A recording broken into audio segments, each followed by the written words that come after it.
Il n'y a pas d'offrande qui change la vie de quelqu'un. Si tu es pauvre, tu donnes une offrande, tu resteras pauvre. Dieu ne pardonne personne parce qu'il confesse ses péchés. Personne n'ira en enfer à cause de son péché. Le péché, c'est un problème résolu en Christ. Je viens à l'église parce que je veux entendre Jésus-Christ. Dieu est en toi. Tu es parfait et accompli en lui. Je suis né pour Dieu. Merci Seigneur pour ton esprit qui conduit sa vie. Ce matin, je prie au Père de gloire que tu illumines nos pensées, que tu ouvres nos esprits, et que tu nous fasses parvenir la compréhension la plus correcte que possible, qui nous pousse à entrer dans la maturité. Merci Seigneur pour ce que tu fais et ce que tu as accompli. Ensemble avec l'auteur aux Hébreux, je dis, comment échapperons-nous à un si grand salut? Merci Jésus. Je prie pour ceux qui sont en route aussi, Seigneur. Accepte au Père de gloire de les unir à nous et chaque temps ils seront en ces lieux, qu'ils ne puissent rater de rien et que ta compréhension soit en eux afin de le conduire dans ce que nous avons déjà dit. Merci au Père de gloire. Nous te bénissons Seigneur pour ta présence dans nos vies et en ces lieux. Que quelqu'un m'aide à prendre ses confessions avant d'entrer dans la parole de Dieu ce matin. Père, je te suis reconnaissant de ce que tu m'as jugé digne de me confier ta parole. Je suis né par ta parole. Je vis par ta parole. Au-dessus des circonstances et de toute autre situation. Je sais, Seigneur, que je gagne toujours. Je réussis toujours. Et je prospère toujours. Selon ce que dit ta parole. Dans le nom puissant de Jésus. Est-ce qu'on peut acclamer, célébrer ce roi de rois? Célèbre-le, saluez les frères ou la sœur qui est à vos côtés là. Arrangez-vous que vous saluez 2 ou 3 personnes. Ça là nous allons. Merci au groupe de louanges aussi. Donc on peut entrer dans la parole de Dieu. Aujourd'hui nous allons un tout petit peu lire. Et ça va nous aider. Bonjour à tous. Je peux recevoir un bon amen comme ça on commence. Ah c'est ça un bon amen. Je peux recevoir un bon amen. Que les voisins entendent qu'il y a quand même des gens ici. Je peux recevoir un très bon amen. Très bien. Nous sommes en train de parler de phronesis et la prière. Et phronesis, pour ceux qui viennent d'entrer pour la première fois, phronesis c'est une sagesse de Dieu. Ensemble avec Sophia, sunesis, il y a aussi phronesis, qui est cette sagesse de Dieu là, que Dieu envoie ou encore la sagesse de Dieu qui sort l'homme de son problème. Qui ne permet pas à l'homme de quitter son problème, mais qui exempte l'homme du problème, qui vient prendre l'homme de son problème. Et lorsque nous l'amenons en prière, nous avons dit que c'est la compréhension active qui pose des actes et qui nous cause à le faire tout en suggérant des lignes d'action en Christ. Et nous avons dit que les suggestions qui proviennent de cette compréhension doivent être en Christ ou de Christ. Tu ne prends pas des suggestions ailleurs qu'en Christ ou de Christ. Dieu ne peut pas s'expliquer autrement qu'en Jésus-Christ. Il ne peut pas y avoir un seul exemple dans ta famille qui peut compléter l'acte de la croix ou l'acte du salut en Jésus-Christ. Il ne peut pas y avoir une sagesse dans tes ancêtres qui peut affecter ou booster une seule pensée en Jésus-Christ. Dieu sait se défendre lui-même par les merveilles qu'il a accomplies en Jésus-Christ. C'est comme ça que nos suggestions doivent être de Christ seulement ou en Christ. Et quand nous disons de Christ ou en Christ, nous voulons mettre l'accent même sur ce que Jésus-Christ a dit. Vous m'avez entendu dire ça ici. Tout ce que Jésus-Christ a dit sur terre n'est pas forcément en Christ. Il faut que ça soit en Christ. C'est comme ça que quand vous analysez les paroles de Jésus-Christ, vous devez être si sensible de les situer en Christ. Parce que n'oubliez pas que Jésus-Christ sur terre, il était enseignant de la loi, il était rabbin. Et tout ce qu'il a dit forcément n'était pas en Christ. Quelqu'un est avec moi jusque-là? Très bien. Alors si déjà les paroles de Jésus peuvent être scrutées et être ramenées ou fixé en Christ, donc il n'est pas étonnant que tu sois engagé aussi d'une manière ou d'une autre à fixer ce que le pasteur dit, ce que le prédicateur dit, ce que l'évangéliste dit. Et tout ce que vous entendez des suggestions, si ça vient de la Bible, les suggestions doivent venir de Christ ou en Christ. C'est clair jusque-là? Donc ne vous laissez pas intimider par les miracles, ne vous laissez pas intimider par des prodiges, ne vous laissez pas intimider par la prophétie ou par combien de gens tombent. Ce qui est important, c'est que les suggestions doivent être en Christ. Tout ce qui se fait doit être en Christ. Et maintenant, cette compréhension, ce qu'elle fait, c'est que la première des choses qu'elle fait, c'est qu'elle nous établit dans la réalité de vie en Christ. C'est une compréhension qui ramène les sensibilités de la vie en Christ et nous les présente. La vie que nous avons, c'est une nouveauté de vie que personne n'a vécue auparavant. Elle est étrangère à nous tous. Mais lorsque nous sommes arrivés en Christ, il était important et il a plu au Seigneur que le Saint-Esprit puisse être le diffuseur exclusif des choses qui concernent Jésus-Christ. Et si ce n'est pas du Saint-Esprit que tu entends, tu n'as rien entendu. Parce qu'il n'y a que le Saint-Esprit qui peut révéler Jésus, comme il n'y a que Jésus qui peut révéler Dieu. Tu ne peux pas connaître Dieu sans Jésus-Christ et tu ne peux pas connaître Jésus-Christ sans le Saint-Esprit. Le Saint-Esprit, c'est l'instructeur, tuteur des révélations en Jésus-Christ. Lui seul connaît mieux Jésus-Christ. Parce que la Bible dit l'Esprit sonde le cœur, même les profondeurs de Dieu. C'est lui qui connaît mieux Dieu pour nous l'expliquer. C'est comme ça que quand nous parlons de la vie en Christ, nous nous rabattons, nous nous référons, nous nous soumettons à la sagesse du Saint-Esprit pour essayer de comprendre ce que Dieu nous a réservé. Je parle bien jusque-là. Et maintenant, dans cette compréhension-là, il y a des choses que, dans cette réalité de vie en Christ, il y a des choses que cette compréhension apporte. Notamment, elle nous accorde cette compréhension-là, des suggestions détaillées dans cette vie en Jésus-Christ. Il y a des choses en Jésus-Christ que tu dois savoir. Et cette compréhension-là t'apporte ça, avec les détails. Parce qu'au fait, toute la puissance de l'ennemi sur le processus de pensée d'un croyant réside dans le manque de détails, de formulation des énoncés en Christ. C'est-à-dire que dans la globalité de la pensée ne peut pas établir réellement ce qui est de Christ si les détails manquent. C'est comme ça que tu ne te réclames pas fils de Dieu ou tu ne dis pas avoir reçu Jésus-Christ comme Seigneur et Sauveur s'il manque le détail dans le processus des choses que tu as prétendu recevoir. Il faut que le détail soit là. Parce que s'il y a un facteur ou quelque chose de détail de l'acte salvifique qui manque dans le processus de raisonnement ou de la vie dans laquelle tu t'engages, il y aura des failles. C'est comme par exemple, il faut que dans ce qu'on t'a dit avant que tu dises que Jésus-Christ est Seigneur et Sauveur, il faut qu'il y ait par exemple le fait que Jésus-Christ est mort et qu'il a été enseveli. Si l'ensevelissement manque, tu auras des difficultés à accepter la sanctification. Parce qu'en réalité, il faut que celui qui est mort péché puisse entrer avec le péché dans le tombeau. Et si le péché ne connaît pas le tombeau, c'est-à-dire qu'il subsiste, il est au-dessus, il plane. Tu peux le croiser en tout lieu. Et c'est comme ça que vous entendez les gens qui ont raté ce genre de détails et qui n'ont pas la révélation profonde à la lumière de la parole de Dieu sur les détails de l'ensevelissement du Christ, par exemple. Ils peuvent se permettre de déclarer du haut de la chair que nous sommes tous des faibles. Nous avons tous des faiblesses ici et là. Un homme de Dieu ne peut pas déclarer des choses comme ça. Et nous avons pris ça pour des excuses, où on dit nous sommes tous des charnels. C'est ça, non? C'est la chair. Nous sommes encore des gens avec l'eau et le sang. C'est-à-dire que le péché peut encore exister. Il y a un déni de l'ensevelissement de Christ. C'est bien beau de dire ça. Et cette phrase n'a aucune chose d'humilité.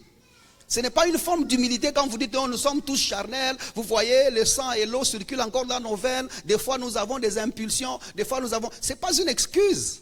C'est un déni à l'ensevelissement. Parce que nous avons tous crucifié le vieil homme à la croix avec Jésus-Christ. Et il a été enseveli une fois pour toutes avec le péché qui était en train de perturber nos cœurs. Et dès ce moment-là, à son ensevelissement, le cœur de l'homme qui était tout le temps penché vers le mal a commencé par la résurrection de Jésus-Christ à être penché vers Dieu. Et c'est là pour toujours. La deuxième des choses que cette compréhension nous apporte, c'est qu'elle nous octroie des affirmations qui boostent nos déclarations. Des affirmations qui boostent nos déclarations. Et la troisième des choses, c'est qu'elle nous amène ou elle nous ramène à la conscience de la fusion avec Dieu et de la conscience de sa présence. Je ne sais pas si quelqu'un comprend quand nous disons qu'elle nous octroie des affirmations qui boostent nos déclarations. Qu'est-ce que vous comprenez par cette phrase-là? Ce sont des suggestions qui nous apportent des affirmations qui boostent nos déclarations. Et jusqu'aux déclarations d'accepter que nous sommes dans la conscience où nous avons fusionné avec Dieu. Il est un peu important que nous puissions réanalyser les affirmations avant que nous continuions dans ce que nous sommes en train de dire. Et si nous allons dire que ça serait bien afin que quand nous avançons au futur, quand nous allons dans le chapitre qui va suivre, que quelqu'un sache de quoi nous parlons exactement, au lieu d'en faire comme des principes à établir sans problème. Vous êtes avec moi jusque-là?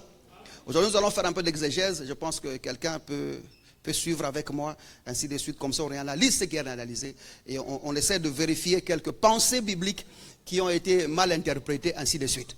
Et j'aimerais que le protocole nous aide à tenir les enfants parce que j'entends le bruit jusqu'ici. Si un enfant dérange, demandez, donnez-lui à manger. Et s'il n'a pas à manger, amenez-le dehors, allez se promener avec lui. Donc il n'a pas l'onction de recevoir la parole. Bon. Qu'est-ce que nous voulons dire par les affirmations? Lorsque nous parlons des affirmations, affirmations par définition, ce sont les phrases qui expriment une idée. Une phrase qui exprime une idée, une opinion ou un fait. Et cela d'une manière claire et directe.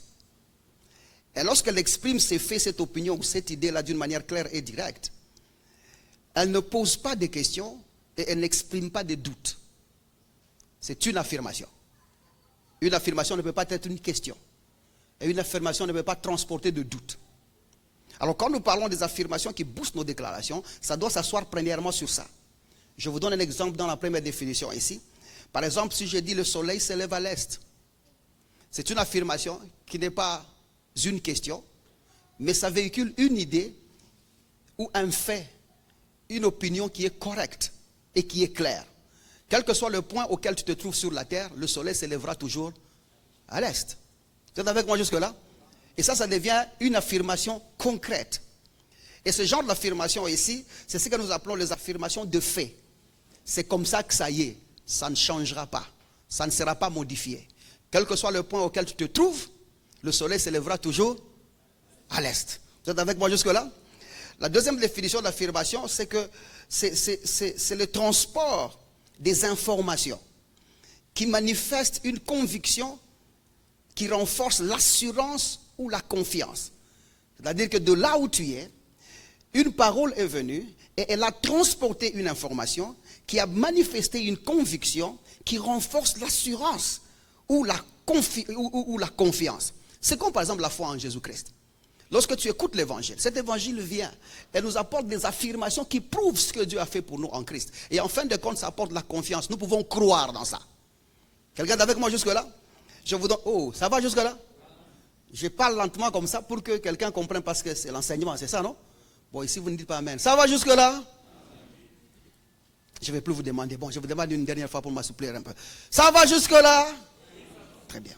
Maintenant, à ça, à cette définition, ce sont des choses qu'on appelle par exemple les affirmations personnelles. Parce qu'au bout de tout, ce que tu as entendu, bien que ça t'a été apporté, tu dois parvenir à un niveau où tu confirmes cette affirmation-là. Je vous donne un exemple. Par exemple, je peux dire un exemple un peu mondain avant de dire l'exemple qui est un peu plus biblique. Quelqu'un te dit, ou encore tu rencontres le meilleur footballeur actuellement, c'est qui?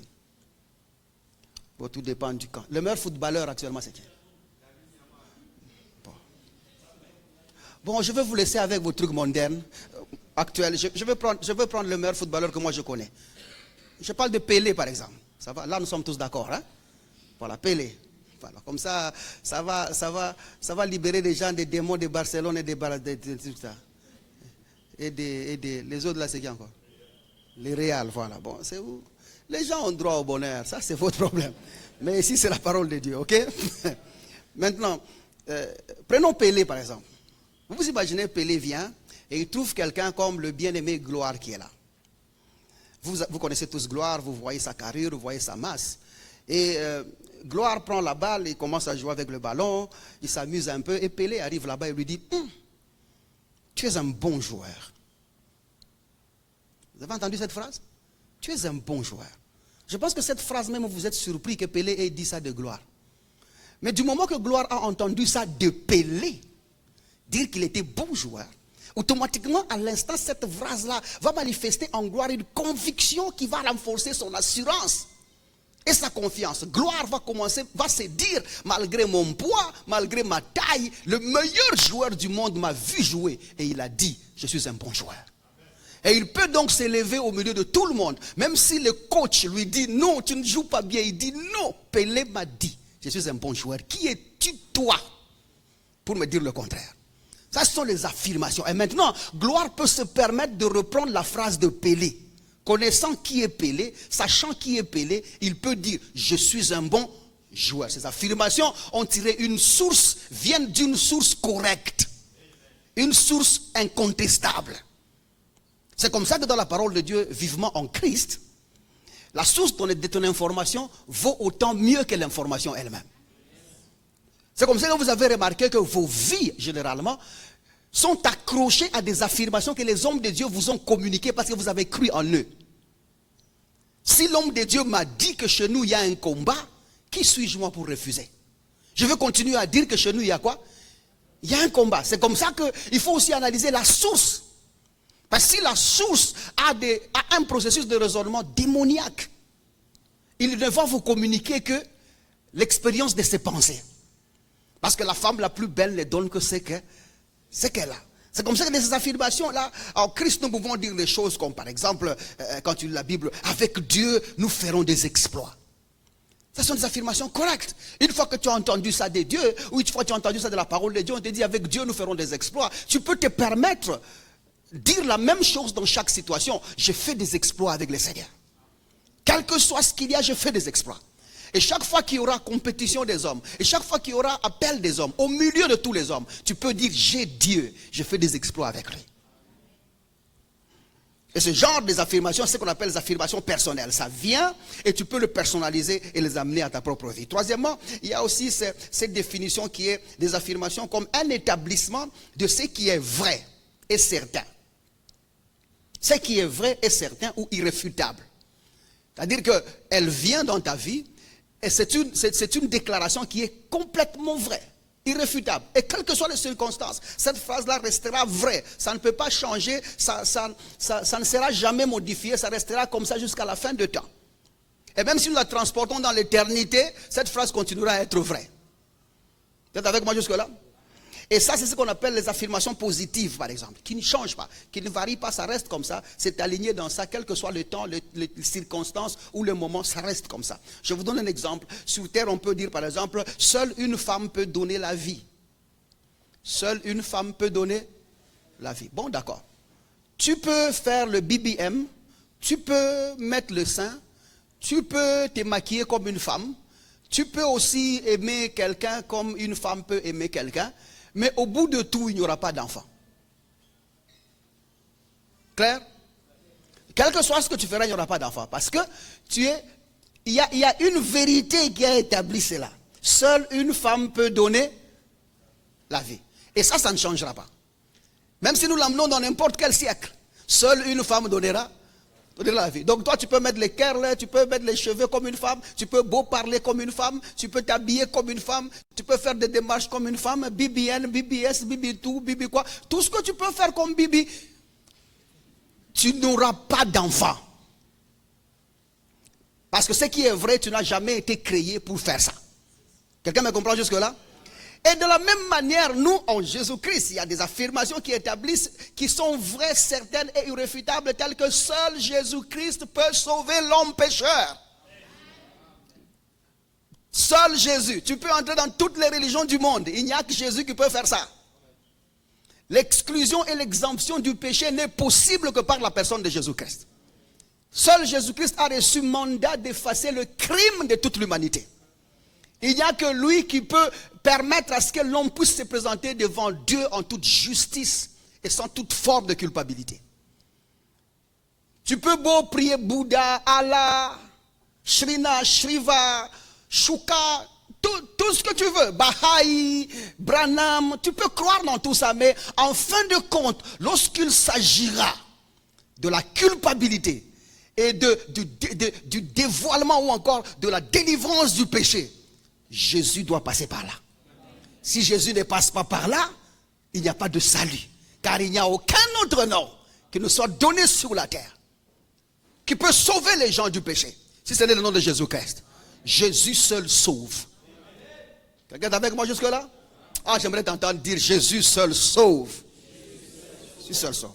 Et ça, c'est une affirmation qui ne changera pas, qui est irréfutable. Cependant, lorsque nous parlons de que les suggestions en Christ nous octroient des affirmations qui boostent nos déclarations, pendant que nous savons, et nous sommes dans la conscience de la fusion avec l'esprit, nous sommes véritablement en train d'énoncer, non pas seulement de ce transport qui apporte des convictions, nous ne parlons pas de ces opinions et de ces faits qui ne changent pas, nous ne parlons pas de cet établissement, de ce qui est vrai, certain et irréfutable, mais nous sommes en train plutôt de parler des affirmations spirituelles et des affirmations de l'esprit.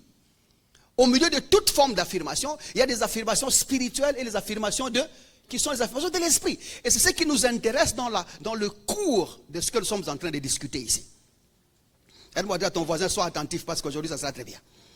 Maintenant, qu'est-ce que nous voulons dire par affirmation de l'esprit? Il est important que quelqu'un puisse voir ça. Comment est-ce que nous allons définir les affirmations de l'esprit? Les affirmations de l'esprit seraient donc les affirmations qui proviennent de la révélation instructive de l'esprit. La révélation instructive de l'esprit qui exprime la pensée de Christ d'une manière claire et directe aux croyants pour une sérénité active fondée dans la foi. Une sérénité active fondée dans la foi. Bon, je ne peux pas ici commencer à vous dicter parce que nous ne sommes pas à l'université. Ça va? Vous devez faire confiance à ce que je vous dis. Donc, ou sinon, je vais commencer. Des révélations instructives de l'esprit.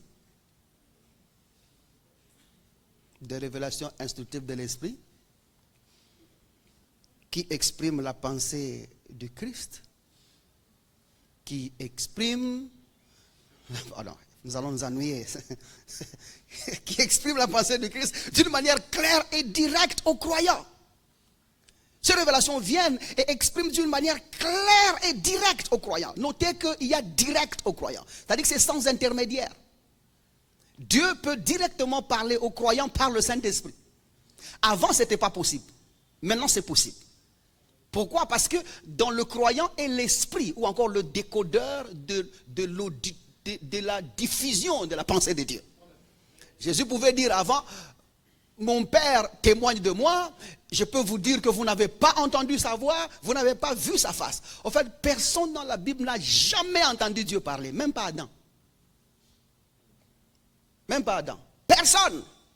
La première fois qu'un homme a pu entendre Dieu directement, c'est toi et moi. C'est la nouveauté de vie qui a entendu Dieu parler directement. Pourquoi? Parce que celui qui a parlé par les médiums autrefois habite dans celui qui a cru dans l'œuvre de la croix. Le fait que nous croyons en Jésus-Christ, maintenant Dieu est audible.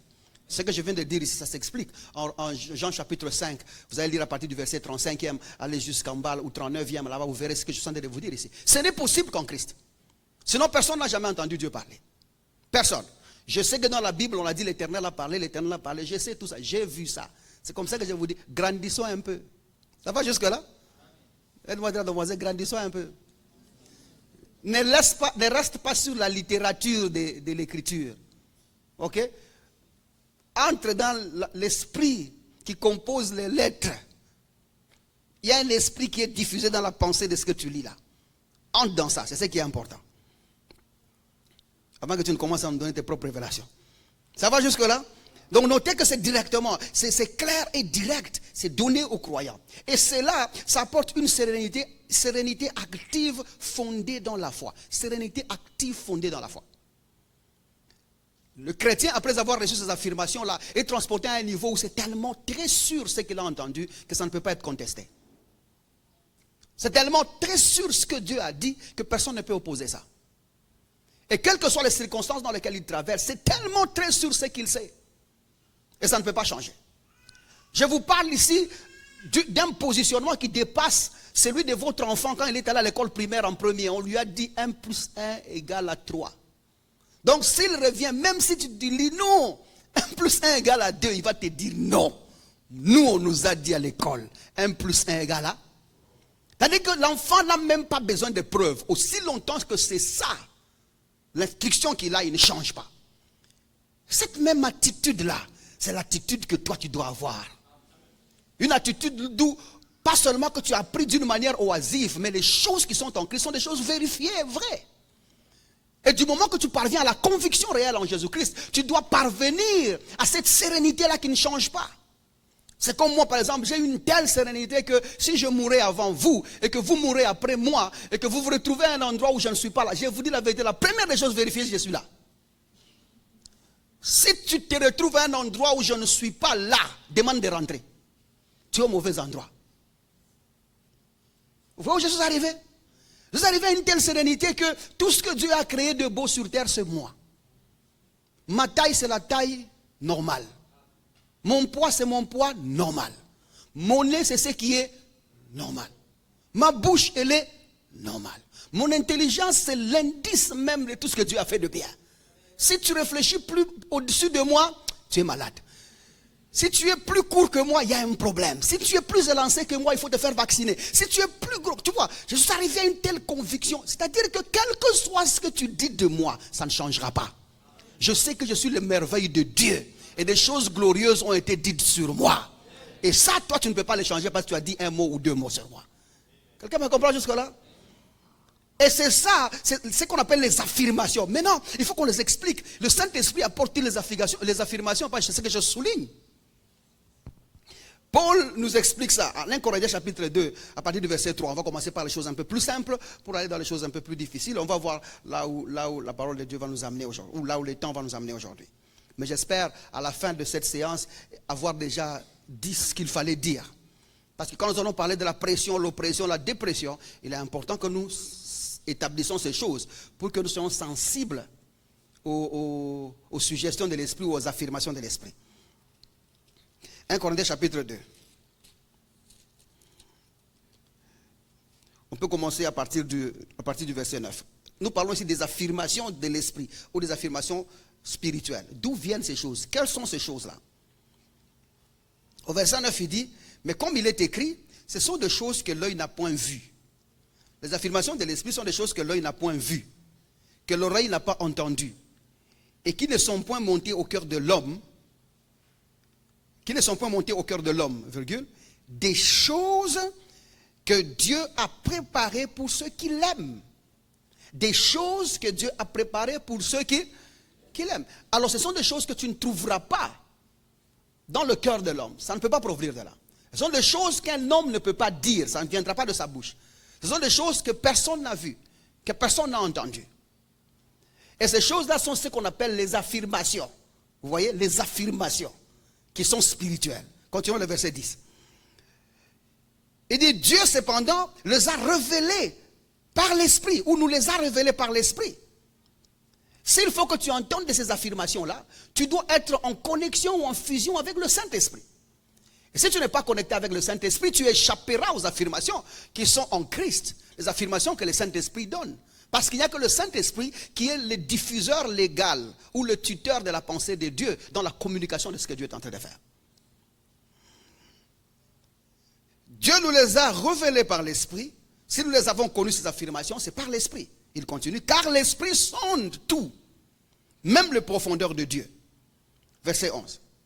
Lequel des hommes, en effet, connaît les choses des hommes? Si ce n'est l'esprit des hommes qui est en lui, c'est une question qu'on pose.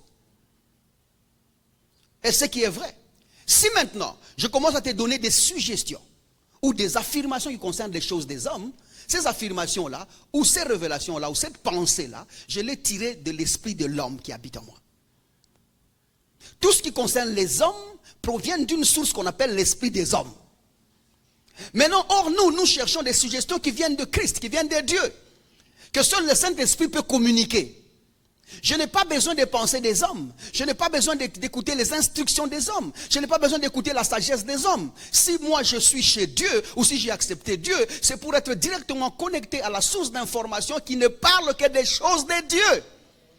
C'est parce que les choses des hommes ont échoué que je suis venu chercher les choses de Dieu dans ma situation. J'aimerais bien écouter Dieu me parler. C'est comme ça qu'en allant à l'église, je n'ai pas besoin que tu me donnes mon adresse. Je n'ai pas besoin que tu me donnes la taille de mes chaussures, que tu me donnes le numéro de ma ceinture. Je n'ai pas besoin que tu me parles de ça parce que ça, l'esprit des hommes peut déjà me les montrer. Je peux entrer dans un magasin et choisir le numéro de mes chaussures moi-même. Je n'ai pas besoin qu'à l'église qu'on me rappelle mon numéro de téléphone pour prouver que j'ai écouté Dieu. Dieu ne peut pas chercher les preuves de ses expressions dans des choses des hommes. Aide-moi à dire à ton voisin, grandis un peu. Continuons la lecture là. Verset 11. Lequel des hommes, en effet, connaît les choses des hommes, si ce n'est par l'esprit des hommes qui habitent en lui? Toute forme de localisation, même ce qu'on appelle la prophétie de localisation, c'est ça? Prophétie de localisation, ce sont des choses des hommes. Donc ne sont même pas surpris, ce sont des choses des hommes. Ça n'a rien du Saint-Esprit. Ce n'est même pas Dieu qui les révèle. Et n'oubliez pas que l'esprit de l'homme est fort. C'est l'esprit des hommes qui est à la base de tout ce qui se passe là. Ne sois pas étonné. Ne sois même pas surpris. C'est comme ça que les esprits des hommes fonctionnent avec ce qu'on appelle les esprits familiers. Parce qu'il n'y a que l'esprit des hommes qui fait se familiariser avec les esprits des familles. Et on peut donner tes adresses, on peut donner... Mais bien évidemment, pendant que tu passais là, les démons connaissent où tu habites.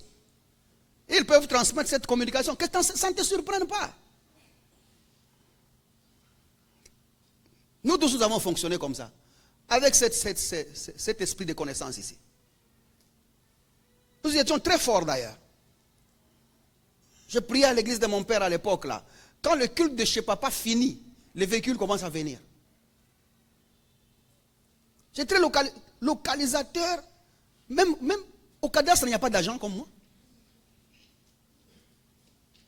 Mais je me rappelle du vieux homme qui est mon papa qui m'a dit un jour, il m'a dit, tu vois tous ces gens ici. Quand tu commenceras l'église, aucun d'entre eux ne viendra. J'ai dit, papa, pourquoi? Il dit, parce qu'eux, ils cherchent un féticheur qui va parler de leur vie.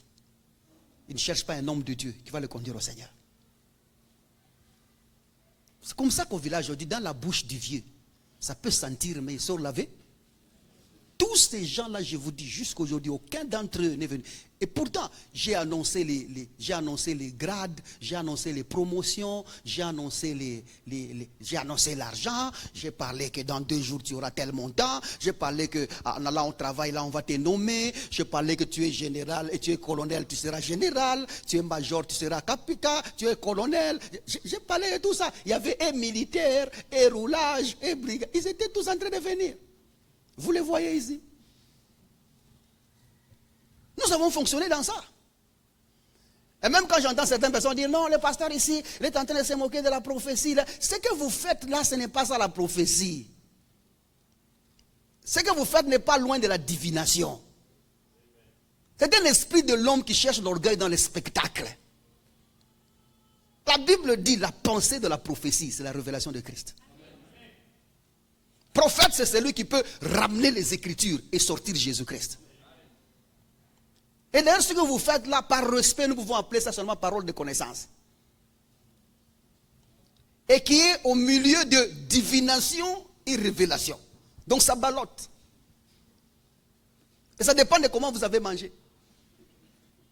Et très souvent, comme tous mangent mal, donc ils sont toujours du côté de la divination. J'ai été là, je connais. Et maintenant, avec cette nouvelle génération des jeunes gens qui veulent être prophètes, ils sont allés très loin. Revenez un peu, frère. Revenez un peu. Dans la maison, il y a encore des places pour vous. La soif, ce que vous appelez la soif de Dieu, là. Eux-mêmes, ils sont dans la soif de Dieu. Une soif de Dieu qui ne s'étanche pas. Si vous avez soif de Dieu, que ça ne s'étanche jamais, Jésus manque. Jésus, c'est la chose dans l'eau qui étanche la soif. La chose dans les pains qui finit la faim. Tu ne peux pas toujours j'ai faim de Dieu, j'ai soif de Dieu. Non, quelque chose manque, mon cher. Et vous voyez, dans votre faim de Dieu et dans votre soif de Dieu, là, vous devenez kabbaliste. Hein? Vous commencez à porter les talites, vous commencez à prier avec les bougies, vous commencez à invoquer les statuettes. Vous avez tous des petits anges dans des maisons en statuettes. Vous avez tous, et vous croyez que c'est Dieu qui vous parle. Revenez. Pendant que les grâces sont là, revenez. Et il est grand temps de revenir. Ça, c'est un appel. Hein? Revenez. Je vous aime beaucoup, mais revenez. Revenez, avant que vous commenciez à pousser les gens dans des confusions comme ce qui se passe actuellement. Où vous avez toute soif de révéler un truc, de montrer un truc, de dire un truc. S'il vous plaît, au nom de Jésus, revenez. Ah, toute l'église est de moi à dire revenez. 1, 2, 3. Revenez. Vous allez très loin. Ils sont tous avec des bagues là. L'autre là, je le vois prophète, mais je le vois avec une bague qui a un signe d'Oris. Le Dieu des Égyptiens. Et tu expliques ça comment il dit c'est l'œil du Seigneur. J'ai dit Dieu, œil. Je dis reviens mon frère. Tu es allé loin, reviens. Pardon, reviens. Je t'aime bien, tu es un gars bien, qui parle bien, reviens. Pour fermer la parenthèse. Là. Les choses des hommes ne peuvent être connues que par l'esprit des hommes. Et il ajoute, il dit, de même, au verset 11, la suite, de même, personne, on dit bien, personne ne connaît les choses de Dieu si ce n'est par l'esprit de Dieu. Tu ne peux pas connaître les choses de Dieu qui ne sont pas montées au cœur de l'homme, qu'aucun œil n'a vu, que l'oreille n'a point entendu. S'il faut que tu découvres ça, l'esprit de Dieu doit passer par là. Et les choses de Dieu sont complètement, n'ont rien à voir avec les choses des hommes. En d'autres termes, si c'est de l'esprit de Dieu, ça ne doit pas concerner les choses des hommes. Aïe. Écoutez la suite, verset 12. Or, nous n'avons pas reçu l'esprit du monde pour que nous parlons des choses du monde. Nous n'avons pas reçu l'esprit des hommes ou du monde pour que nous parlons des voitures, pour que nous parlons des maisons, pour que nous parlons de combien tu seras prospère, combien tu seras millionnaire, combien nous te voyons le prochain millionnaire de la ville. Ce n'est pas ça. L'esprit de Dieu n'a rien à voir avec ça. L'esprit de Dieu n'est pas là pour nous montrer ce qui est le prochain président de la République. Ou combien de mandats tel ou tel autre a fait. Dieu n'est pas là. Ce sont les hommes qui élisent leur chef. Ça n'a rien à voir avec Dieu.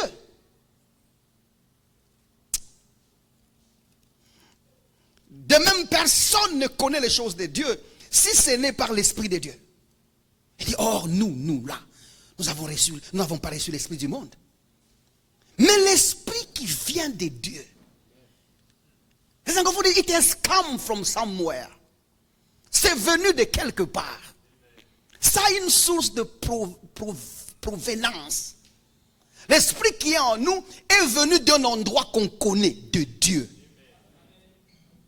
Galates chapitre 4 verset 6, je peux vous citer le verset ici, la Bible dit, et parce que vous êtes fils, Dieu a envoyé, l'Esprit n'est pas venu de lui-même, il a été envoyé dans nos cœurs. Cet esprit n'est pas du monde, non. C'est un esprit qui vient de la source qui veut nous parler. La source qui a des choses à nous dire, nous a donné un interlocuteur plus clair, précis et parfait, afin de nous parler des choses qui concernent le cœur de Dieu. Il dit, nous n'avons pas reçu l'esprit, mais l'esprit qui vient de Dieu, afin que nous connaissons les choses que Dieu nous a données par sa grâce. Il y a des choses, aide-moi à dire des choses. Depuis que nous lisons, il y a que choses. Hein? Vous avez remarqué? Il y a choses partout, il y a quelque chose. Mais ces choses-là, quelles sont ces choses? C'est ce que nous sommes en train de faire ici. Afin que nous connaissons les choses que nous avons reçues par la grâce. La grâce de Dieu, là, c'est l'œuvre salvifique. Tout ce que Dieu a accompli pour nous en Christ. Alors, il y a des choses que Dieu a accomplies pour nous et des choses que nous avons reçues dans cet acte-là. Maintenant, le Saint-Esprit de Dieu, lui, quand il vient, il nous fait connaître ces choses-là, qui proviennent de ce que Dieu a accompli pour nous en Christ. Bien évidemment, nous avons vu Jésus mourir. Il n'est pas mort pour que tu sois riche. Jésus n'est pas mort pour que tu achètes des véhicules. Jésus n'est pas mort pour que tu aies de l'argent. Parce que le jour que Jésus mourait, les gens avaient l'argent. Jésus n'est pas mort pour que tu aies un mari. Parce que le jour que Jésus mourait, il est mort presque à la fin d'un week-end, non? Les gens s'est mariés. Lui, il était à la croix, Eloi, Eloi, Eloi. Mais chez les voisins là-bas, une femme, la fille de quelqu'un s'est mariée. Vous êtes avec moi jusque-là? Il n'est pas mort pour ça. Donc il y a des choses qui concernent ce que Jésus a fait pour nous en Christ. Et ce sont ces choses-là que le Saint-Esprit nous révèle. Et c'est à ça que le Saint-Esprit nous donne connaissance. Verset 13. Et ces choses-là, qui constituent les affirmations, ces choses-là, lorsque le Saint-Esprit nous les fait connaître, ce sont les affirmations qui nous apportent des choses. Et les choses sont les affirmations que nous recevons. Et du moment que nous les avons reçues, ces affirmations-là, paf, il dit, et nous en parlons. C'est-à-dire que ce sont les suggestions qui apportent les affirmations qui boostent nos déclarations. Nous ne disons pas n'importe quoi. Nous parlons des suggestions qui apportent les affirmations que nous déclarons. Et du moment que ces choses-là sont connues, nous en parlons. Il ajoute, nous en parlons comment? Au verset 13 là. Et nous en parlons, non avec des discours qu'enseigne la sagesse humaine. On ne parle pas la pensée des hommes. Mais avec ce qu'enseigne le Saint-Esprit. employant un langage spirituel pour des choses spirituelles. En d'autres termes, ce que le Saint-Esprit dit concerne la vie de l'esprit et ça n'a un langage que d'esprit. Ça ne sont pas des choses des hommes ou des choses naturelles. Ce sont des choses qui communiquent la pensée de Christ qui nous établit dans la fusion avec lui. La suite dit ça. Et les suggestions viennent de la pensée de Christ. Les suggestions viennent de ce que Dieu a fait pour nous en Christ. Et nous les tirons là. Et c'est seulement le Saint-Esprit qui nous le donne. C'est le Saint-Esprit qui nous apporte. Et une fois les suggestions et les affirmations arrivent, la chose qui suit c'est quoi? Nous en parlons. Nous en parlons. Je peux dire je suis un bon joueur. Parce que Pelé m'a dit je suis un bon joueur. Je peux dire je suis la tête et non la queue. Parce que la parole de Dieu me dit ainsi. Je peux dire je gagne toujours et je triomphe surtout. Parce que la parole de Dieu me dit ainsi. Et l'Esprit m'instruit ces choses-là. Et quand les choses arrivent, je peux maintenant les déclarer. Quelqu'un me comprend jusque-là? Voyons maintenant, lorsque quelqu'un est dans les difficultés, lorsque quelqu'un est dans des problèmes, tu es dans la pression, l'oppression, tout ça, tout ce que nous parlons là, comment est-ce que quelqu'un s'engage dans ça? Écoutez le deuxième exemple que Paul a tenté de faire là. Romains chapitre 8. Regardez Romains chapitre 8. Nous parlons des choses. J'ai dit bien des choses. Ici, je crois qu'on peut un peu révéler des choses maintenant. Romains chapitre 8. Regardez le verset 26. Ici, je vais demander votre attention parce qu'il y a des trucs à démontrer un peu. Ça va jusque-là? Non, votre amen manque des unités. Ça va jusque-là? Très bien. Romains chapitre 8, verset 26. De même aussi, l'Esprit nous aide dans notre faiblesse. Laissez-moi d'abord m'arrêter là. De même aussi, l'Esprit nous aide dans notre faiblesse. La question c'est quelle faiblesse? À cet instant, le contexte est tel que Paul parle de comment il doit se comporter dans la persécution. Comment est-ce qu'il doit tenir dans la persécution. Et au-delà de tout, il suppose, Paul confirme, que nous ne connaissons pas tout à l'époque. Les Romains ne connaissaient pas tout. Et qu'il y avait certaines révélations qui manquaient dans ce qu'ils connaissaient. La faiblesse dont Paul parle là, c'est la faiblesse dans la foi. Vous êtes avec moi jusque-là? La faiblesse dans la foi. Pas la faiblesse des fatigues. Pas la faiblesse de péché. Pas la faiblesse de je ne sais quoi. La faiblesse dans la foi. Comme en Romains chapitre 14, parce que la suite aussi dit ça. Romains chapitre 14, verset 1er, il dit, faites accueil à ceux qui sont faibles dans la foi. La foi, elle est forte. La foi, elle a tout ce qu'il faut. Mais seulement, il y a nos bien-aimés qui manifestent une faiblesse dans la foi. Et leur faiblesse est justifiée par le fait qu'il y a des choses en Christ qu'ils ne connaissent pas. Parce que nous sommes soit forts ou faibles dans la foi, sur base de ce que nous connaissons, nous ne connaissons pas. Il y a des choses qui sont dans lesquelles moi je suis fort, et vous peut-être vous y êtes faible. Ce qui justifie la manière dont nous réagissons dans certaines situations.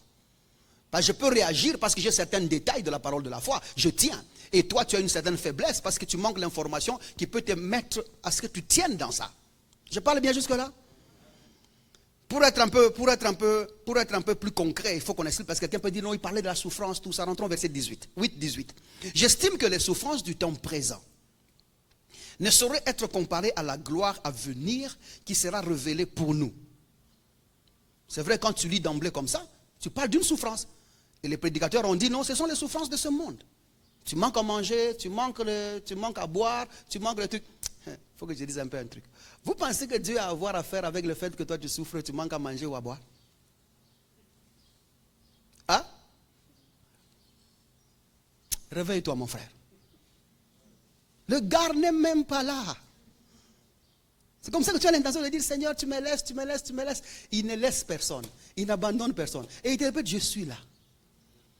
Et tout ce que tu vas trouver comme réponse, c'est le réconfort mensongère que ton esprit va se fabriquer dans la situation par les sentiments de la présence de Dieu que tu as.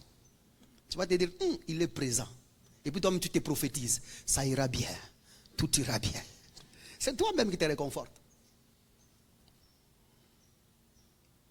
Il y a des gens qui sont sur cette terre, qui sont dans la même situation que toi et qui s'en sortent très bien. Réveille-toi un peu. Je ne vais pas mettre beaucoup de temps là-bas parce que ça va nous prendre un peu de temps. Il y a beaucoup de choses à dire dessus. Il dit, j'estime que les souffrances de temps présent ne sauraient être comparées à la gloire à venir qui sera révélée pour nous. Il y a des souffrances, notamment la souffrance dont il parle là-bas, c'est la souffrance de la persécution. Il dit, même si vous êtes persécutés, il y a quand même une gloire à venir. En fait, Paul ne parlait pas seulement de la gloire après la mort. Il parlait aussi de la victoire de l'évangile dans les circonstances qu'il traversait. En fait, il se disait, il y aura un temps où tout le monde ici qui vous persécute va accepter Jésus-Christ comme Seigneur et Sauveur. Vos poursuites ici vont finir. Verset 19, pour prouver que c'est ça. Il dit aussi, la création attend-elle avec un ardent désir la révélation des fils de Dieu. Car, en fait, il dit, on ne peut pas arrêter de prêcher, quelle que soit la pression que nous avons, parce que la création, le monde même, ces gens qui sont autour, ils attendent la révélation des fils de Dieu. C'est nous qui avons la connaissance, c'est nous qui avons ce qu'il faut. Il faut qu'on aille parler à ces gens. Donc il faut qu'on se manifeste, il faut qu'on nous voie. On ne peut pas se cacher tout le temps. On ne peut pas s'enfermer dans les maisons tout le temps parce qu'on a peur qu'on nous tue. Le monde là dehors, ils attendent que les enfants de Dieu viennent. Venez de n'importe où, mais quand même, venez prêcher malgré les menaces que nous avons dans le monde. Donc Paul est en train de parler de la persécution. Verset 20. Car la création a été soumise à la vanité, non à son gré, mais à cause de celui qui l'y a soumise. Avec l'espérance, la création a l'espérance qu'elle sera affranchie de la servitude, de la corruption. Pour avoir part à la liberté de la gloire des enfants de Dieu. Vous comprenez? C'est-à-dire, Paul est en train d'expliquer que le monde entier est sous l'emprise du diable. Et si on ne les prêche pas, ils ne vont pas quitter. Le péché domine sur eux. La loi domine sur eux. Il y a le diable qui règne sur eux.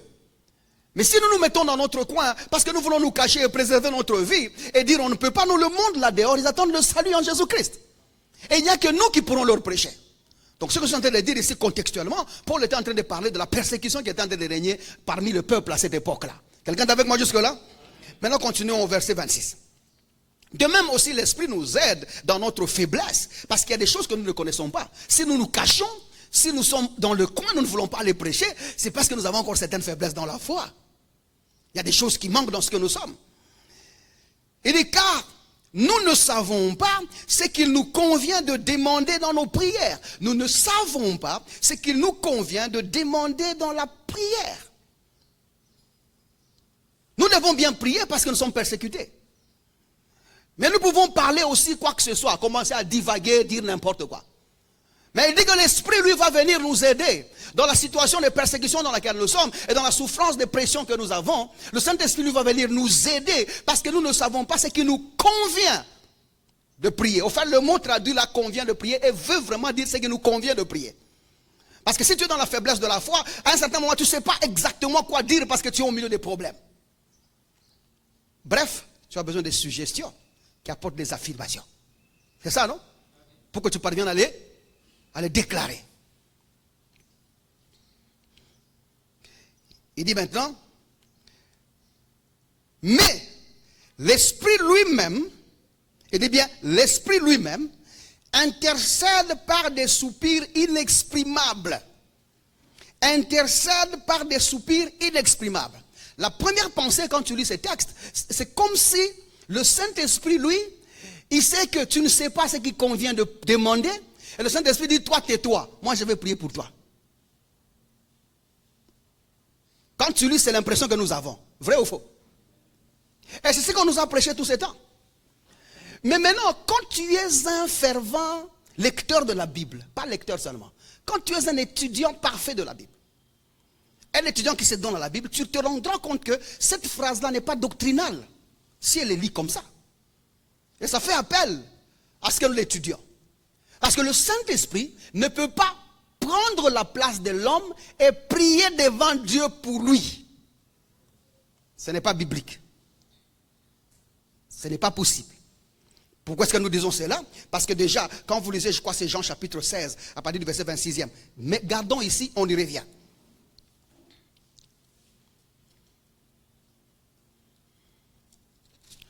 Jean chapitre 16.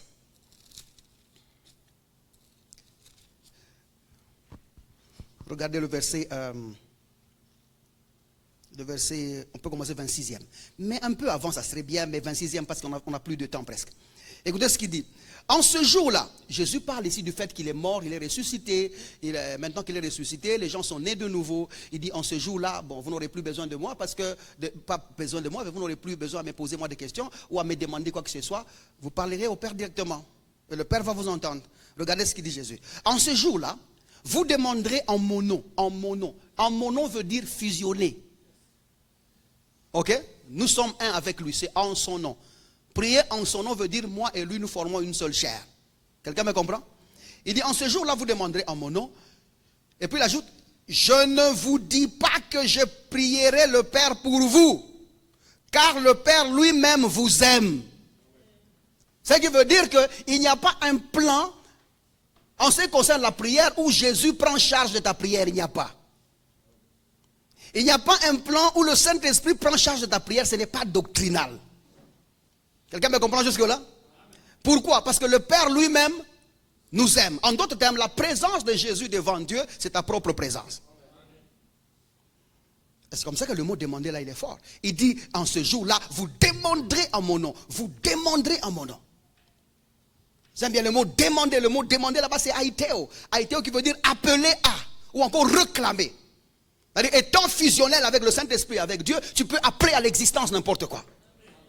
Jésus dit, en ce jour-là, quand vous serez nés de nouveau, tu peux appeler n'importe quoi et ça viendra. Tu peux réclamer n'importe quoi. En fait, tu as le pouvoir de remettre tout en ordre par la parole. Et il a dit, je ne vous dis pas que je prierai le Père pour vous.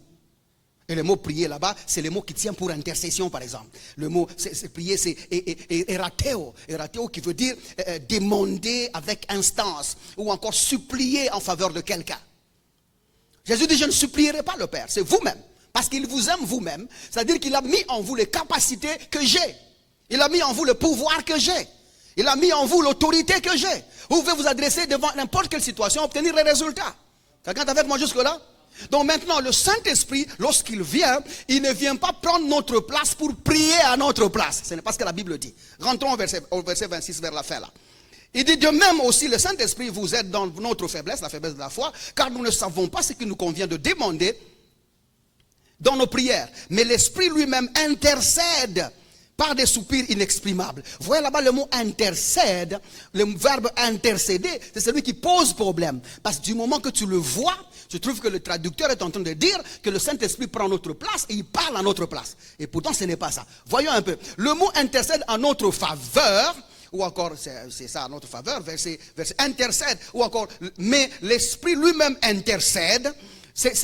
Le mot intercéder, c'est le mot traduit ici, emon yupar antukano. Hermon yupar antukano. Très long. En fait, il y a 3 mots, dont 2 mots et un mot qui a 2 mots composés. Vous êtes avec moi jusque-là? Je vais aller très lentement pour vous expliquer. Le mot emon, H-E-M-O-N, veut tout simplement dire nous ou notre. Quelqu'un me comprend? Oh, ça va, on peut aller? Le mot emon veut tout simplement dire nous ou notre.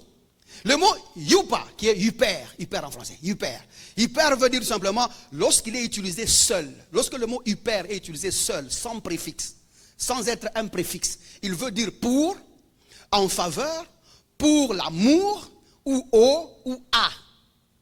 Quelqu'un me comprend? Nous faisons un peu d'exégèse ici pour que quelqu'un se retrouve là. C'est-à-dire, hyper, lorsqu'il n'est pas utilisé comme préfixe, il signifie pour, en faveur, pour l'amour, au ou à. Maintenant, hyper, quand il est utilisé comme préfixe, comme dans le cas de yupa antukano, il y a là. Il veut dire tout simplement au-delà, plus que, ou au-dessus de. C'est comme par exemple hypermarché. Il y a un marché, maintenant ça c'est plus qu'un marché. C'est au-dessus d'un marché. Quelqu'un me comprend jusque-là? Hyper-magasin. Le mot hyper veut dire au-dessus d'eux. Il y a des magasins partout, mais quand tu mets hyper devant magasin, tu parles que ce magasin c'est plus qu'un magasin. Quand hyper est en préfixe, il veut dire au-dessus d'eux. Quelqu'un est avec moi jusque-là? Maintenant, antukano, en fait tout d'abord il faut noter que le mot hyper antukano, dans toute la Bible, il ne se trouve qu'ici, et une seule fois, seulement ici. C'est comme ça qu'il nécessite l'appel. Vous voyez, moi, quand je vois des trucs comme ça, je me dis, c'est seulement une fois qu'il est utilisé, ça fait appel à l'étude. Il faut aller sonder et voir ce qu'il veut réellement dire. Parce que quand vous lisez brièvement comme ça et littéralement, vous trouvez que le sens que diffuse le verset n'est pas correct avec la doctrine en Christ. Quelque chose manque. Le Saint-Esprit ne peut pas prendre d'autre place pour prier pour nous. Ce n'est pas sa mission. Maintenant, en tout cas, non, qui est là veut dire s'adresser à quelqu'un. Ou encore aller vers. Ou encore rencontrer une personne dans un but de converser. Bien évidemment, en tout cas, on veut aussi dire intercéder. Mais maintenant, dans le contexte de Paul, si nous lisons cette phrase-là, lorsqu'il dit que l'Esprit lui-même intercède par des soupirs inexprimables, ça veut dire qu'il n'a pas de vocabulaire dans la chair, qu'il ne peut pas se retrouver sur la terre. Maintenant, il dit l'Esprit lui-même intercède. Qu'est-ce que cela veut dire? La phrase veut dire tout simplement que l'Esprit lui-même, au-delà de notre faiblesse dans la foi, s'adresse à nous. Quelqu'un me comprend jusque-là? Nous sommes dans la faiblesse, c'est vrai. Mais le Saint-Esprit s'adresse à nous. Il vient s'adresser à nous. Je suis faible dans la foi, mais au milieu de tout ça, le Saint-Esprit prend des suggestions qui apportent des affirmations et il te les donne. Il t'amène des affirmations dans ta faiblesse là. Parce qu'il y a des sujets qui manquent. C'est clair jusque-là pour quelqu'un? Regardez le verset suivant, le verset 28. Non, le verset 27. Il dit, et celui qui sonde les cœurs connaît. Quelle est la pensée de l'Esprit? Qui sonde le cœur? Dieu. Dans le contexte, c'est Dieu qui sonde le cœur. Il dit, il connaît quelle est la pensée de l'Esprit. En d'autres termes, Paul est en train de dire, ne négligez pas les suggestions du Saint-Esprit et les affirmations du Saint-Esprit, parce que Dieu sait ce que le Saint-Esprit fait. En d'autres termes, Dieu est avec l'Esprit pour te suggérer ça. Ce n'est pas que le Saint-Esprit a créé un mode d'emploi nouveau. Non, Dieu connaît ce que le Saint-Esprit veut te dire. Ça, c'est la beauté de l'étude biblique, mon frère. On continue là-bas. Le verset, c'est le verset 27. Hein? Celui qui sonde le cœur connaît quelle est la pensée de l'Esprit. Et nous connaissons, Dieu connaît la pensée de l'Esprit. Nous aussi, nous connaissons la pensée de l'Esprit. C'est quoi la pensée de l'Esprit? Jésus. C'est quoi la pensée de l'Esprit? Jésus. Et rien d'autre. Jésus est son œuvre accomplie. Et la pensée de l'Esprit. Celui le Logos. Le processus de raisonnement du Saint-Esprit, c'est Jésus et Jésus seul. Il dit, parce que c'est selon Dieu qu'il intercède en faveur de saints. Le Saint-Esprit, il dit c'est selon Dieu. C'est-à-dire qu'il ne dit que ce que Dieu a dit. Vous voyez ce que Paul est en train d'expliquer ici? C'est exactement les Jean chapitre 16, verset 13. Lorsque le consolateur viendra, il vous conduira dans toute la vérité. Il ne parlera pas de lui-même, il dira de ce qu'il aura entendu. Vous voyez, c'est exactement ça, mais Paul utilise d'autres mots pour l'expliquer. Et vous allez comparer ça à la maison, vous verrez que, bon, nous avons raison. Maintenant, il dit, le Saint-Esprit, Dieu connaît ce que le Saint-Esprit vous dit, parce que c'est selon Dieu qu'il vous parle. Tout ce qu'il viendra là, il viendra de Dieu, parce que la Bible dit, Jésus-Christ dit même que ce que le Saint-Esprit vous dira, il prendra de moi et il vous donnera. Et tout ce qui est à moi est à Dieu. Et il prendra ce qui est à Dieu, il fera quoi? Il vous le donnera. C'est ce que Jésus nous a expliqué. Enfin, c'est ce que Paul aussi nous réexplique maintenant ses propres mots. Ça commence à être clair pour quelqu'un? Maintenant, il ajoute, il dit, le Saint-Esprit, Dieu connaît, il dit, parce que c'est selon Dieu qu'il intercède en faveur de saints. C'est selon Dieu qu'il intercède en faveur de saints. Mais maintenant, ici, le mot intercéder qu'on trouve ici, ce n'est pas yupa erkomai qui est associé avec emon et yupa. Maintenant, ici, c'est le mot seulement antukano. Ce n'est pas yupa antukano, mais ici, c'est antukano seul, qui est très souvent plusieurs fois utilisé comme intercéder. Mais qu'est-ce que antukano veut dire? Antukano ici veut tout simplement dire s'adresser. S'adresser à. Et le mot en faveur, c'est la traduction du mot yupa. Vous voyez, le mot hyper. Et je vous ai dit hyper, quand il est utilisé seul, il devient pour, en faveur, pour amour, il veut dire au ou à. Maintenant, il y a des groupes d'études bibliques qui prennent deux versions à cet endroit. Du moins, ceux qui prêchent l'évangile en Jésus-Christ. Ça va jusque-là? Maintenant, regardez ça. Il y a un groupe qui dit, c'est selon Dieu qu'il intercède en faveur de saints, et il répète que le Saint-Esprit s'adresse en faveur de saints, dans le saint. Et d'autres disent, le Saint-Esprit s'adresse aux saints, dans le saint. Quelles que soient les deux versions, la phrase est la même. Vous êtes avec moi jusque-là? Alors, qu'est-ce que Paul est en train de dire? Paul dit, le Saint-Esprit viendra donc s'adresser aux saints, dans le saint. Parce que le lieu de l'adresse, c'est en lui. Où se trouve le Saint-Esprit? Dans le croyant. Mais maintenant, c'est à partir du croyant qu'est la communication. Donc le Saint-Esprit dans le croyant va donc parler au croyant, s'adresser en faveur du croyant dans cette faiblesse-là, face à cette situation-là. Maintenant, ça, ce n'est pas la première fois que ces choses se font. Parce que quelqu'un comme David disait en 2 Samuel, je crois 2 Samuel chapitre 23 verset 2. Vous allez lire ça à la maison. David disait clairement, il dit, l'Esprit de l'Éternel parle par moi et sa parole est sur ma langue. Lui qui n'était pas né de nouveau. Lui qui n'avait pas connu Dieu comme nous le connaissons aujourd'hui, lui qui n'avait pas reçu Jésus-Christ comme Seigneur et Sauveur, à cet endroit-là, il était dans ce qu'on appelle le prototype de Christ. Il était dans l'exemple de Christ.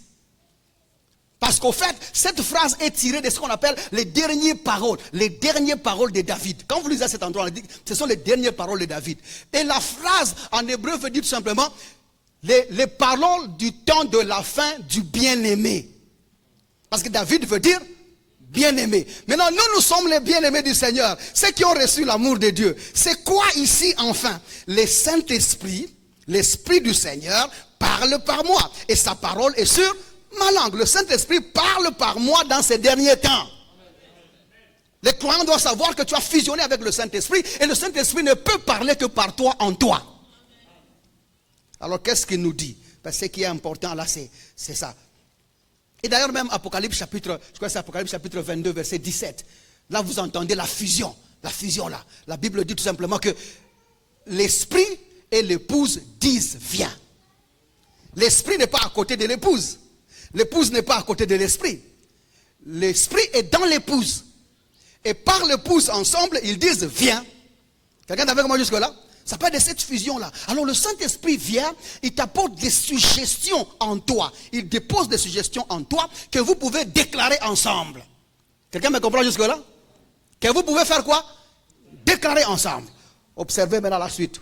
Gloire à Jésus. Je crois que nous avançons très bien. Vous êtes là jusque-là? Regardez la suite. Le verset 28. Quelles sont les suggestions que le Saint-Esprit apporte à ce croyant-là en lui-même? Il dit, nous savons. Nous savons. Qui est le nous? Le nous là, ce n'est pas toi et moi. Le nous, c'est moi et l'esprit. Le nous, c'est toi et l'esprit. Quelles sont les suggestions que le Saint-Esprit apporte? C'est cette phrase ici. Il dit, nous savons du reste que toute chose concourt au bien de ceux qui aiment Dieu, de ceux qui sont appelés selon son dessein.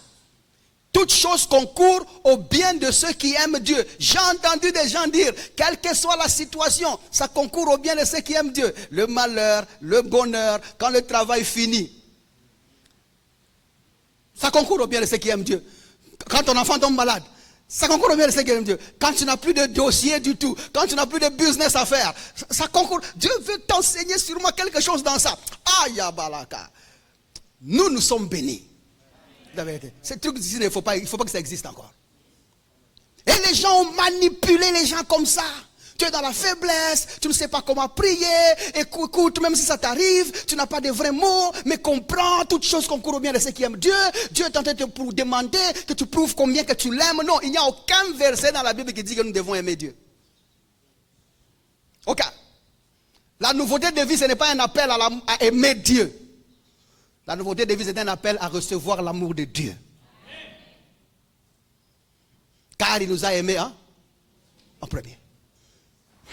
Quelqu'un me comprend jusque-là? Mais maintenant, ça commence à poser des questions parce qu'il dit de ceux qui...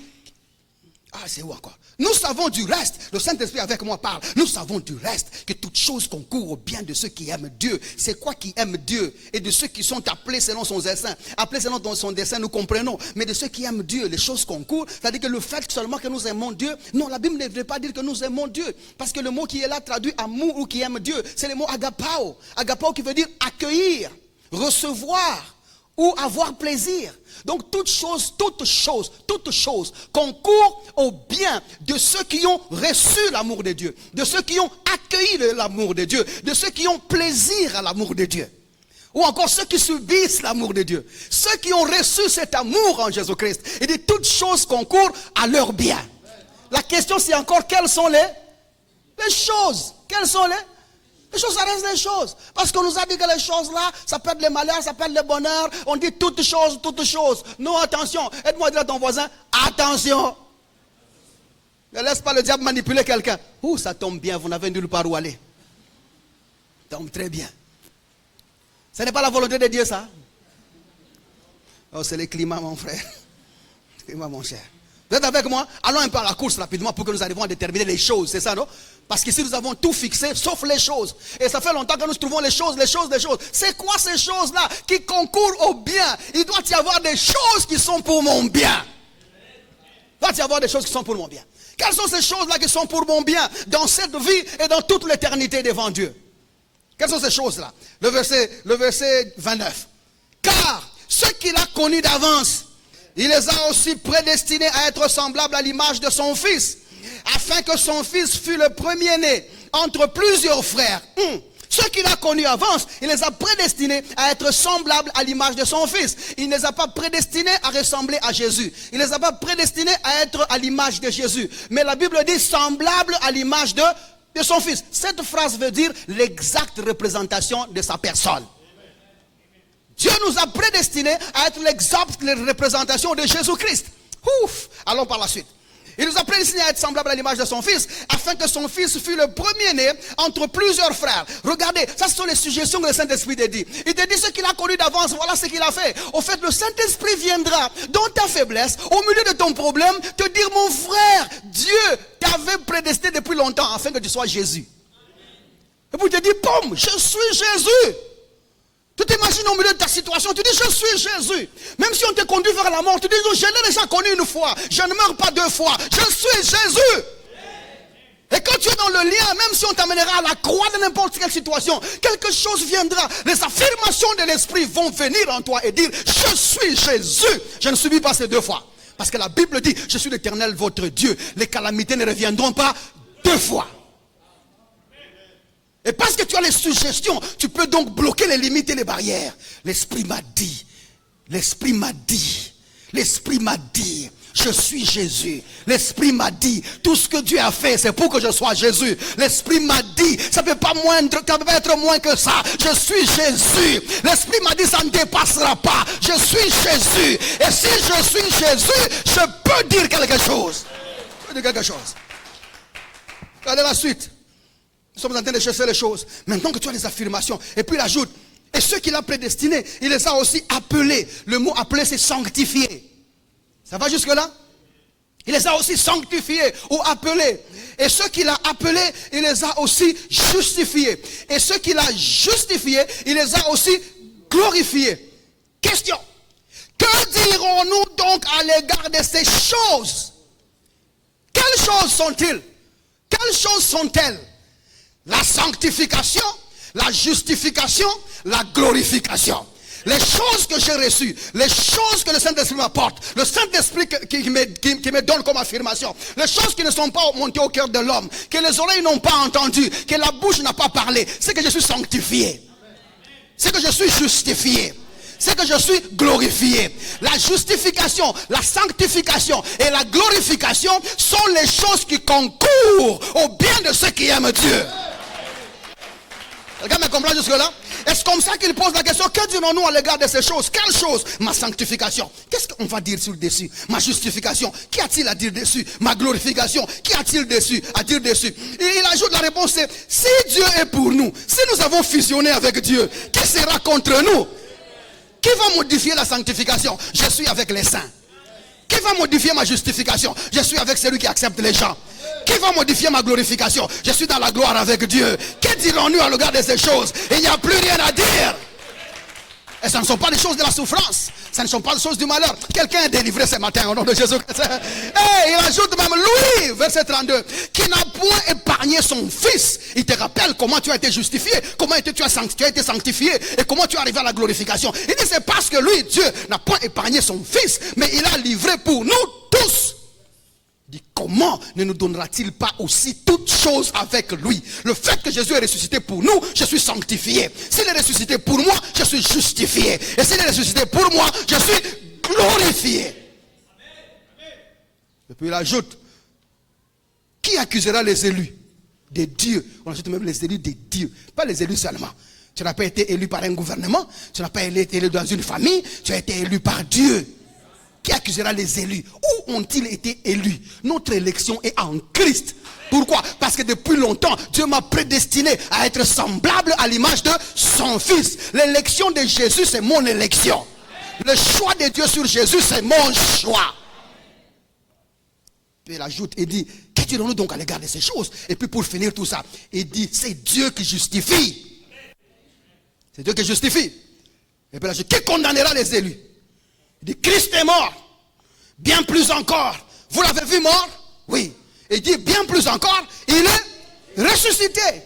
Et il est à la droite de Dieu. Il est à la droite de Dieu. Il est glorifié. Donc on te parle de la sanctification, on te parle de la justification que Jésus t'a apportée. On te parle aussi de la glorification à la droite de Dieu. Et il ajoute, et il intercède pour nous. Il s'adresse à nous. Il s'adresse à nous sur quoi? Tu es saint, tu es juste, tu es glorieux. Ça sont des affirmations qui boostent ma déclaration. Quand je suis devant une situation, je dis maladie, tu pars. Je suis saint devant Dieu. Je suis justifié devant Dieu. Je suis glorifié.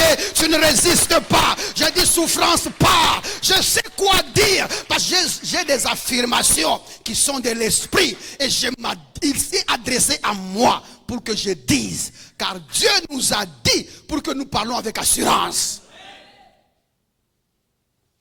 Voyons autre part. Éphésiens chapitre 4. Terminons avec ça. Gloire à Jésus. Et d'abord, avant que j'aille à Éphésiens chapitre 4, aidez-moi à aller à Éphésiens chapitre 4, là où nous sommes, j'ai dit, verset 20, pour prouver ces choses que nous avons reçues. Donnez-moi quelques minutes, on finit. On finit. C'était quand même important, je ne peux pas m'arrêter en route. Chaque jour à cette heure ici, nous sommes déjà partis. Seulement aujourd'hui. Aidez-moi à dire en voisin, seulement aujourd'hui. On ne comprend pas qu'est-ce qu'il a mangé. J'ai dit quoi? Éphésiens. Éphésiens chapitre 4. Regardez à partir du verset 20. On va lire rapidement. Mais vous, ce n'est pas ainsi que vous avez appris Christ. Si du moins vous l'avez entendu. Nous l'avons entendu. Et si conformément à la vérité qui est en Jésus-Christ, c'est en lui que vous avez été instruits. Nous avons été instruits en Christ, après l'avoir été entendus. Il est instruit à vous dépouiller, eu égard à votre vie passée, du vieil homme qui se corrompt par la convoitise trompeuse. Nous avons appris comment se dépouiller de celui-là. Comment avons-nous appris à se dépouiller? On nous a dit, Jésus-Christ est mort à notre place. Il a été enseveli pour nous. Il est ressuscité. Et du moment que nous avons cru en ça, nous nous sommes séparés du vieil homme. Et c'est l'instruction qu'on nous a donnée. Et c'est en ça que nous avons cru. Observez la suite, verset 23. Il dit, dans l'esprit, il dit, et à être renouvelé dans l'esprit de votre intelligence. Comment sommes-nous renouvelés dans l'esprit? Par l'écoute de l'évangile. Chaque fois que nous écoutons l'évangile, il y a certaines choses qui étaient préprogrammées dans nous qui s'éloignent, qui partent. Parce que les cœurs ne peuvent être affermis que par la grâce, la Bible dit. Ça c'est Hébreux chapitre 13, verset 9. Observez la suite. À vous renouveler de votre homme. Il a été créé selon Dieu dans une justice et une sainteté que produit la vérité. Créé selon Dieu, c'est dans la gloire.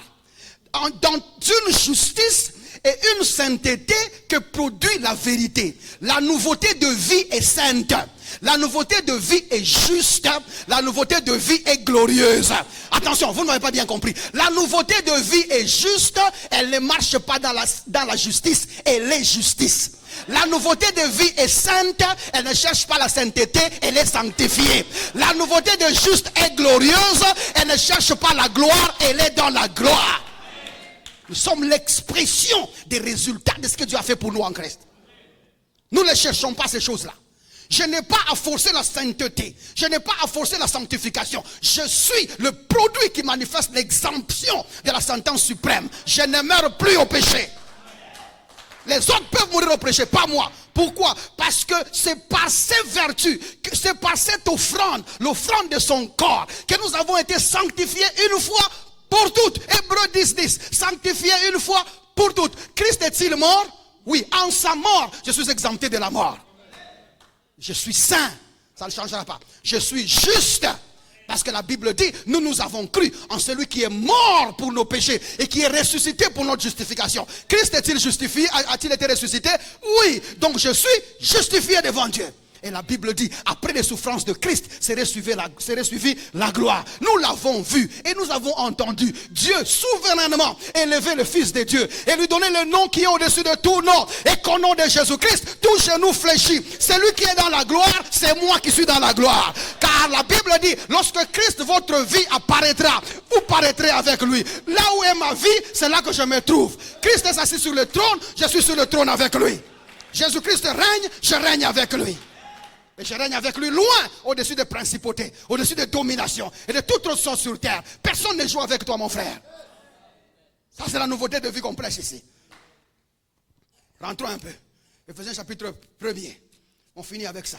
Ça, on va le finir comme devoir à la maison. Ces choses-là que nous appelons des affirmations spirituelles, Paul les appelle aussi les bénédictions célestes. Les bénédictions célestes. La sainteté, la justification et la glorification.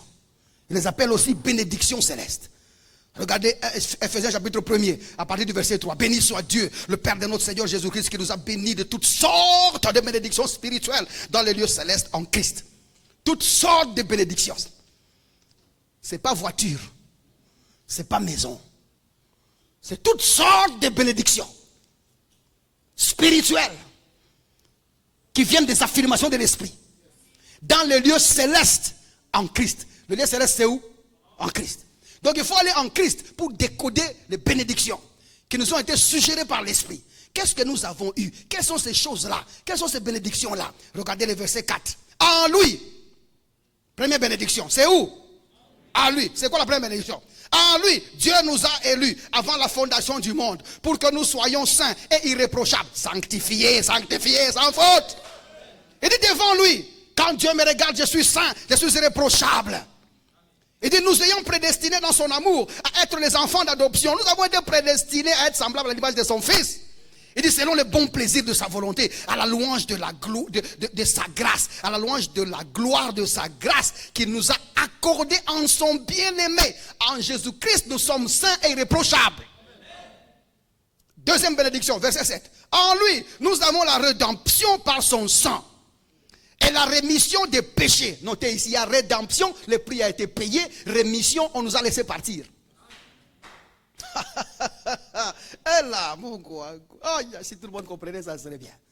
Et puis tu sors là-bas, tu dis, il y a un esprit de poursuite. Quelque chose ne va pas. Et puis tu sors là-bas, tu dis, non, je suis possédé. Quelque chose ne va pas bien. Et puis tu sors là-bas, tu dis, dans ma maison, le diable fait du bruit. Ce n'est pas possible. Ce n'est pas possible.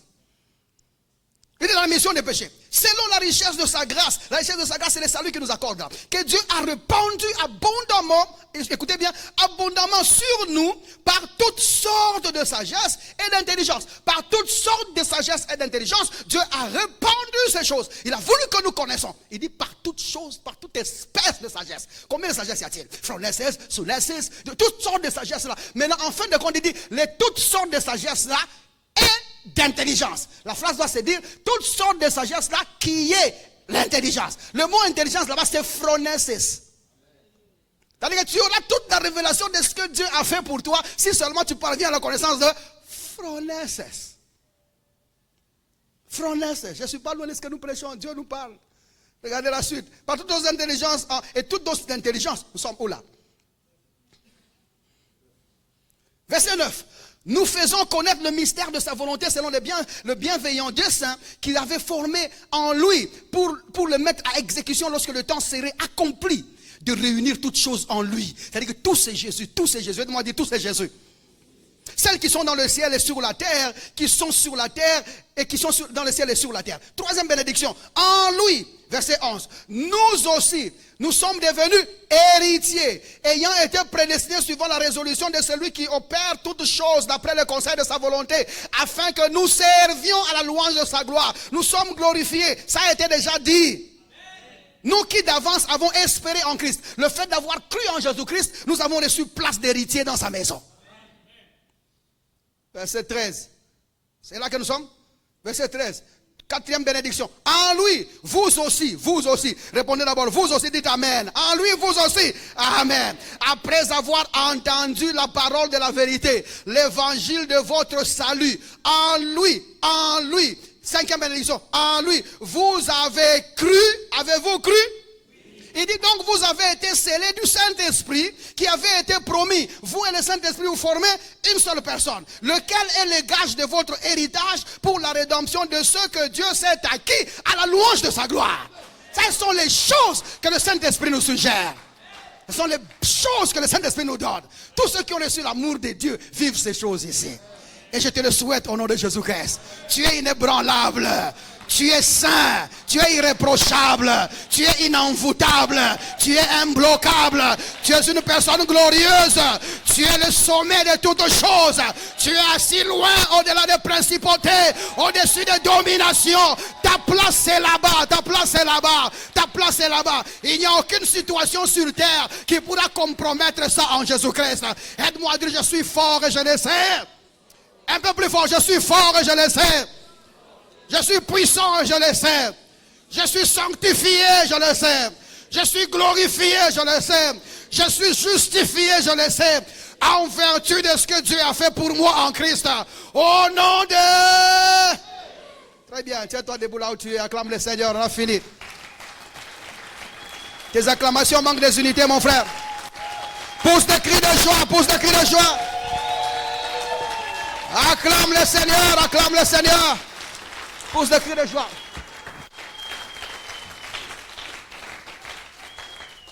Alléluia. Les musiciens venaient un peu, donnez-moi une note là. Nous avons les yeux fermés. Nous voudrions célébrer ces choses. Tout ce que tu vas dire, Seigneur, merci. Merci parce que je suis saint. Merci Seigneur parce que je suis juste et justifié. Je suis saint et sanctifié. Je suis la gloire de Dieu car je suis glorifié. Alléluia. Frère, venez prendre le micro parce que je risque de dire un truc ici. Je suis au volume, on veut entrer dans la douceur des choses. Je ne veux pas que vous piquez ça tourner en bas. Yesu bisou.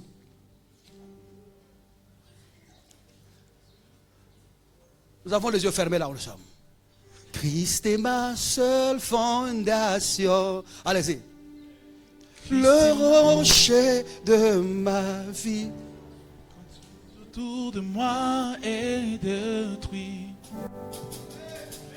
En lui est mon appui. Cette diffusion a été sponsorisée par des frères et sœurs qui croient en l'avancée de l'évangile de Jésus-Christ et Jésus-Christ crucifié sans additif. Si vous désirez vous joindre à eux, veuillez nous contacter au +243 99 000 27 60 ou encore par email à l'adresse maîtrechurchrdc@gmail.com.